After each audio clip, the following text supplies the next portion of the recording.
Literal na White Christmas para sa pamilya ni Bea Alonzo. Nag-celebrate sila sa Andorra, isang bansa sa Europe. Ibinahagi ng Widow's War star ang ilang mga pictures kasama ang kanyang buong family habang ine-enjoy ang snow.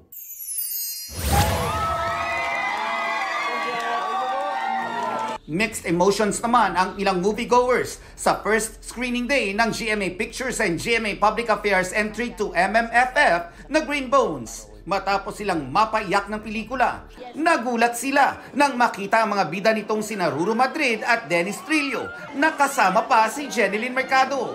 Naroon din ang national artist at Green Bones screenwriter na si Ricky Lee. Ang galing po, opo.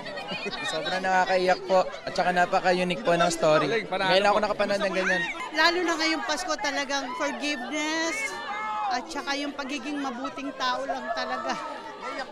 Compassion. Siyempre masayang-masaya na ganito yung pagtanggap ng mga tao dun sa pelikula namin at mas lalo pang mas marami pang lalo yung nanonood. Kaya thankful sa inyong lahat. Nakakatuwa po kasi umaga pa lang, may mga nakapila na po, may mga nag-aabang na at handang-handa na mapanood ang Green Bones. And sobrang nakakatapa po ng puso and hopefully magustuhan niyo po ang pelikulang ito. Mariah Carey, may special Christmas greeting naman sa Pinoy fans ngayong Pasko.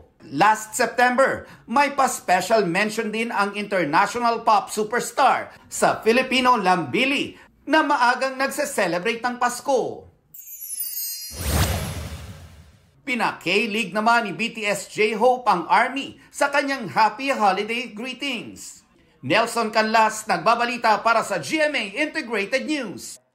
Huwag magpahuli sa mga balitang dapat niyong malaman. Mag-subscribe na sa GMA Integrated News sa YouTube.